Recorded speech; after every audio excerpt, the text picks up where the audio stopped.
primeiro painel, o Grupo de Estudos e Pesquisa em Cuidados Paliativos da ENSP, Escola Nacional de Saúde Pública Sérgio Arouca. Convidar o Dr. Hernani Mendes,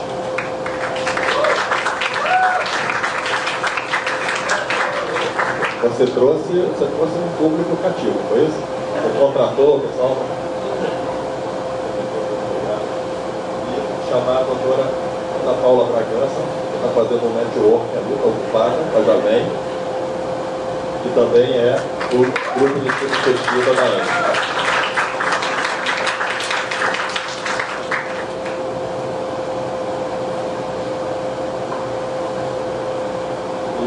Seguindo a nossa informalidade e como nada foi combinado antes, agora nesse momento o protagonismo feminino assume. A doutora Ana Paula é a primeira. Não, a outra. A apresentação da doutora Lídia, que já chegou, está aqui na frente. E aproveitando esse momento aqui da técnica da informática, que nunca sai do jeito que a gente quer. Não acontece, porque não é culpa do Bill, isso aconteceu até quando o Bill Gates foi lançar um dos Windows, que o negócio não funcionou, não abria de jeito nenhum. Ou se não acontece com ele, não é isso aí, Jeff.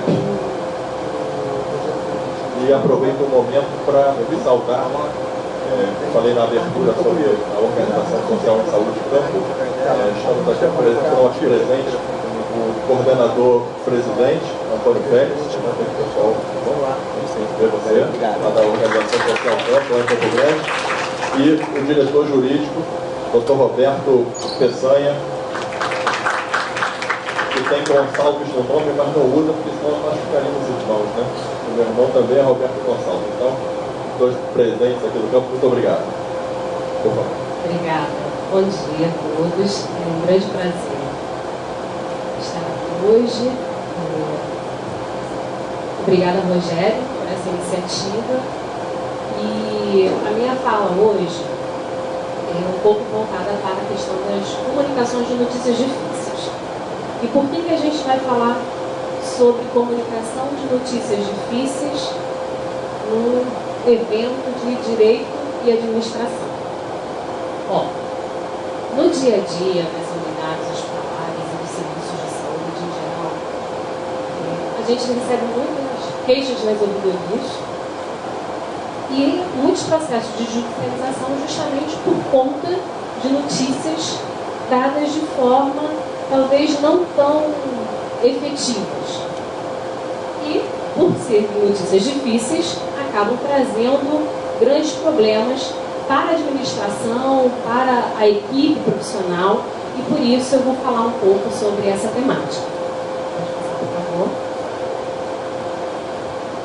A comunicação ela é uma questão de direito. É um direito do paciente. E uma comunicação clara e efetiva é uma questão de dever dos profissionais de saúde. Por isso que a gente vai falar sobre comunicação, uma questão de direito em cuidados paliativos. Pensar em comunicação é, independente de qualquer coisa, pensar na comunicação no nosso dia a dia. Nós nos comunicamos, seja de forma verbal ou não, todos os dias, todos os instantes. Né? E é uma coisa necessária para a vida. É um elemento básico para a nossa vida social.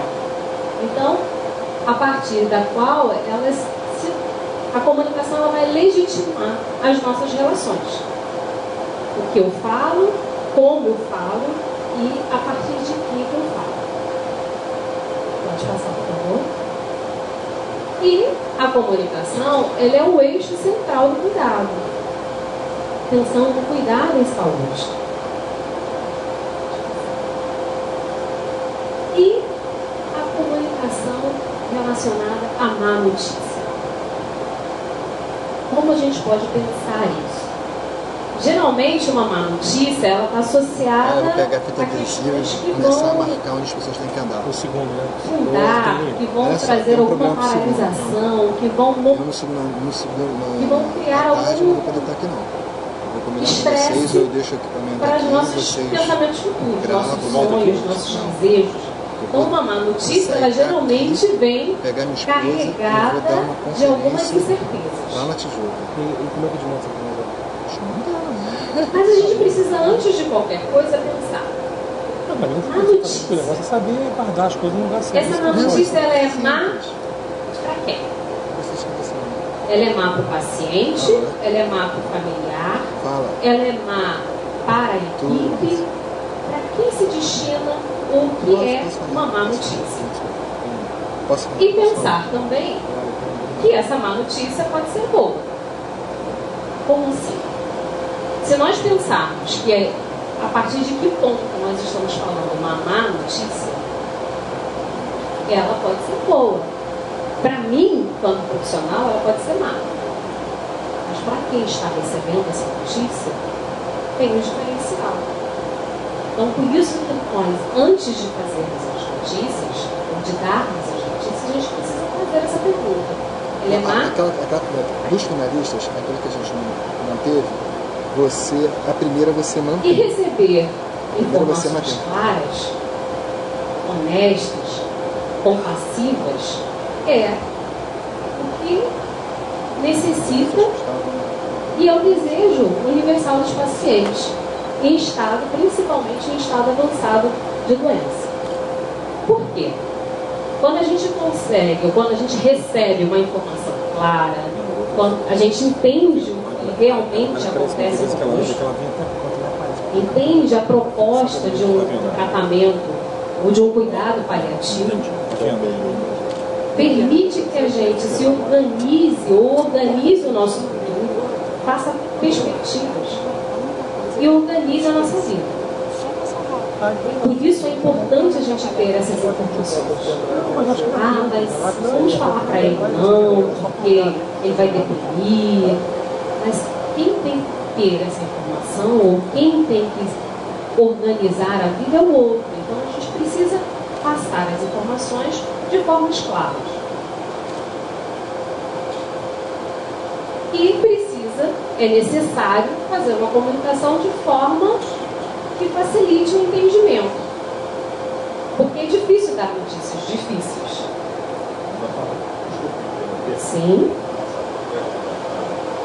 Técnica representada pelo Márcio, que é responsável pelo Centro de Estudos do Instituto Municipal de Assistência Social, Juliano Moreira, que está fazendo aqui gentilmente a filmagem, a transmissão, me pediu para orientação, para você não passar do meio. Quando você passa do meio, você sai da tela. Tá bom. Obrigada. Então, como é que a gente precisa pensar numa comunicação adequada, que facilite essa comunicação com as pessoas às quais estamos atendendo? É necessário, então, reconhecer ou conhecer o problema, a questão, os anseios, os temores, as expectativas, não só dos pacientes, mas dos familiares e de todas as pessoas que estão envolvidas nesse atendimento. É necessário facilitar o alívio de sintomas de modo eficaz, porque uma comunicação mal dada ou uma comunicação ruidosa provoca também sofrimento. Respeitar e reforçar a autonomia do paciente. Olha, se a gente consegue alcançar esse tópico, a gente também evita muito processo de judicialização. Respeitar o desejo dele. Dar tempo e oferecer oportunidades para a resolução de conflitos pendentes.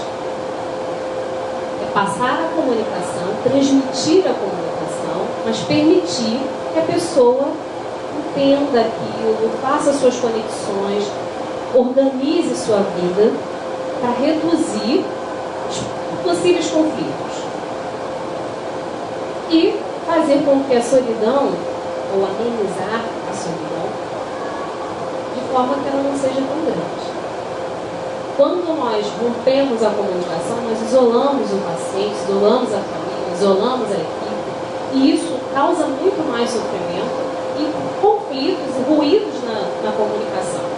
Isso, por vezes, traz muitas questões no processo administrativo de uma unidade hospitalar ou de uma unidade de saúde. E como comunicar ou fazer comunicação de notícias difíceis não é fácil. Existem vários protocolos para isso. E o muito utilizado aqui por nós no Brasil é o protocolo SPIKE, que ele traz alguns passos que a gente deveria pensar ou organizar antes de apreciar ou transmitir uma comunicação difícil. O primeiro é pensar na postura do profissional. Quando nós vamos transmitir uma comunicação, é importante que a gente esteja seguro do que vamos falar, conhecer o que vamos passar, mas ao mesmo tempo tenhamos uma postura receptiva, uma postura que traga para a pessoa com quem estamos nos comunicando uma abertura para que ela possa também trazer as suas inquietações. Então eu preciso falar de forma calma, pausada, tranquila, ter uma postura que eu me coloque na mesma direção da pessoa a qual estou me comunicando. É preciso entender a percepção da pessoa a qual estou me comunicando. Se ela está inquieta, se ela está muda, o que isso quer dizer? Ou será que eu estou transmitindo de forma clara? Qual é a expressão que ela está transmitindo para mim? A troca de informações. O senhor está entendendo o que a gente acabamos de conversar? Ficou claro? Me transmita. Fale para mim, o que ficou da nossa informação? É importante entender, ter uma troca. Conhecimento. Se eu vou falar sobre um processo de alta, por exemplo, eu preciso entender quais são os processos que podem acontecer em casa, quais são as possíveis complicações, o que é necessário que ele faça quando estiver em casa. Então é importante que a gente conheça, domine todos os processos quando vamos nos comunicar. Fica andando para lá. Explorar e enfatizar as emoções. Uma outra está fixa. Por vezes, pode rolar uma lágrima, um choro, um desespero. Não é chorarmos juntos, mas é entender que isso é possível e é aceitável. Não é colocar o outro como uma pessoa que é escandalosa, que é desesperada. É entender esse momento e pensar em estratégias e como tudo isso pode se organizar. Olha, se eu vou dar alta para o paciente, eu tenho que orientar passo a passo. Mas eu tenho que pensar após a minha orientação. Você vai para casa, vai como, vai quando, quem vai cuidar. Então, esse protocolo, ele traz alguns passos, como eu pontuei, ele traz alguns passos que a gente pode seguir. Claro que a gente pode utilizar outros protocolos, usar outras medidas para comunicar. Mas é importante que a gente pense no local adequado. Que a gente pense que é necessário ter uma privacidade. Se eu vou pontuar para o paciente que ele, a partir de hoje, não mais poderá ingerir açúcar ou uma quantidade X ou Y, eu preciso passar essa informação para ele de uma forma, no local adequado, de uma forma que eu preserve, porque para algumas pessoas açúcar não vai fazer diferença, mas para outras pode fazer. Então é importante preservar essa comunicação. Respeitar o tempo da conversa, o momento. É importante que a gente descubra também o quanto a pessoa está entendendo e o quanto ela quer entender. Embora seja direito dela em obter informações, ela não é obrigada a receber todas as informações. Então é importante que a gente utilize de perguntas, se ela quer entender, se ela quer passar para outras pessoas, se ela está ciente do quadro dela. E tudo isso faz parte de uma comunicação mais acessível, mais adequada. E compartilhar as informações. Se eu vou dar uma notícia difícil sozinho, isso faz uma diferença quando eu vou com outro profissional que tem uma afinidade talvez maior com o paciente ou com o familiar. Ou se eu tenho uma retaguarda, alguém que me dê também o suporte, porque a hora que a pessoa chorar eu não sei o que fazer. É importante compartilhar.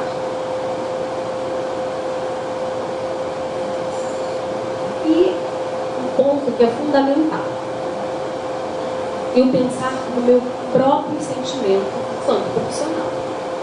Se eu não tenho afinidade, se eu tenho alguma dificuldade em relação a este ponto específico ou a este caso específico, é importante eu pensar antes de dar a notícia. Eu me sinto capaz, eu me sinto suficiente para dar essa notícia. É importante pensar nisso, porque a forma com que eu vou reagir pode desencadear um processo que às vezes não terá volta. Por mais desculpa, por mais jeitinho que eu dê, não vai ter forma de eu minimizar o sofrimento de quem recebe essa informação. E a gente precisa sempre planejar. Planejar o que fazer no momento da notícia, pós essa notícia, como a gente pode trabalhar juntos essas informações que a gente transmitiu. Esse processo é importantíssimo. Por quê? A gente precisa pensar que comunicar notícias difíceis é um processo que está intrinsecamente ligado a cuidados paliativos, a política nacional de imunização, a direito do paciente. Então é preciso e importante a gente entender que dar as informações claras é um dever nosso enquanto profissional de saúde e um direito do paciente.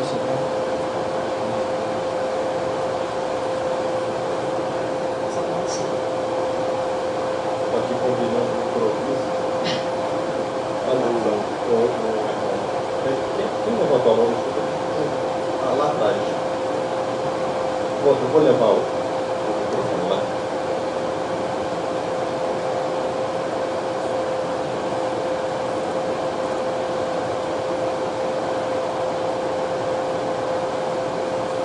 O professor Vanderlei.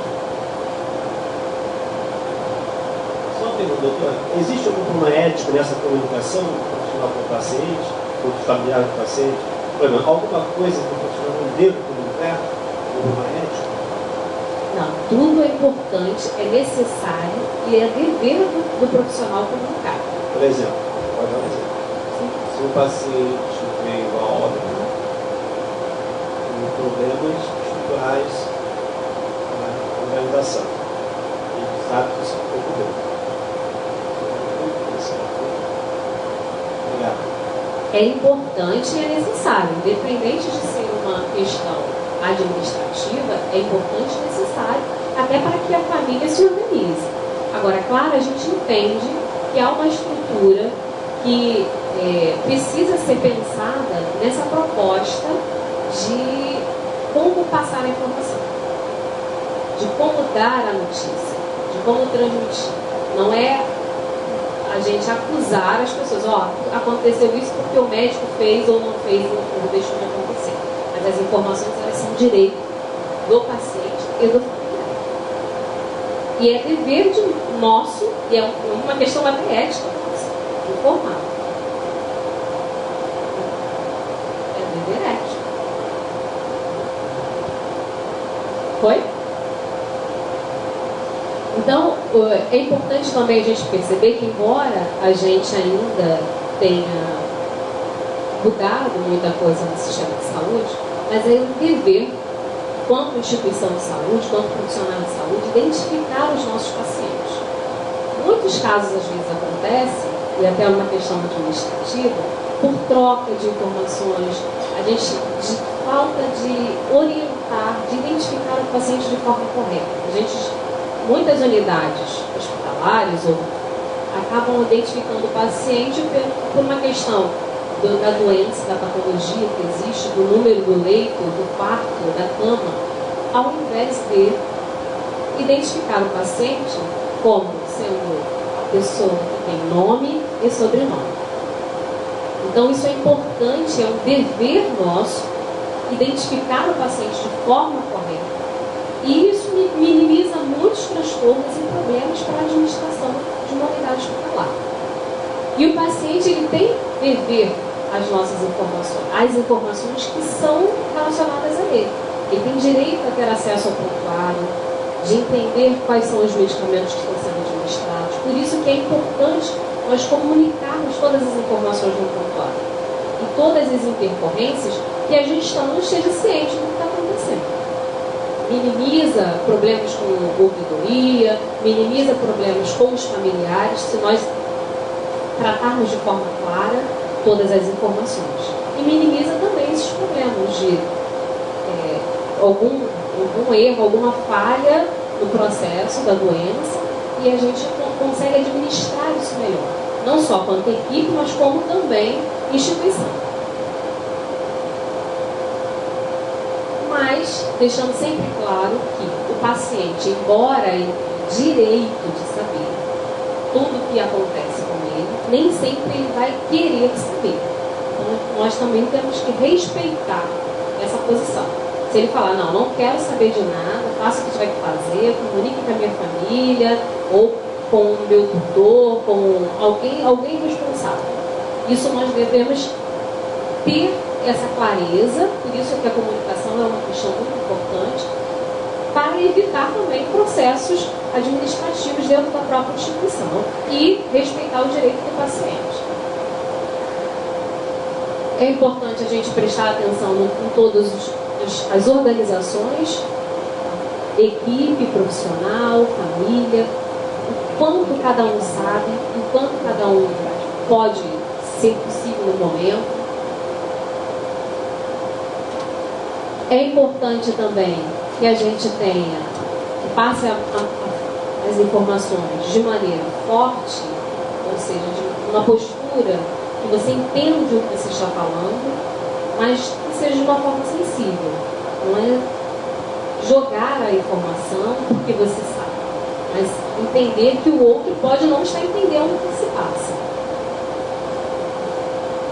E sempre que passar as informações, é importante que a gente compreenda o quanto cada um está entendendo.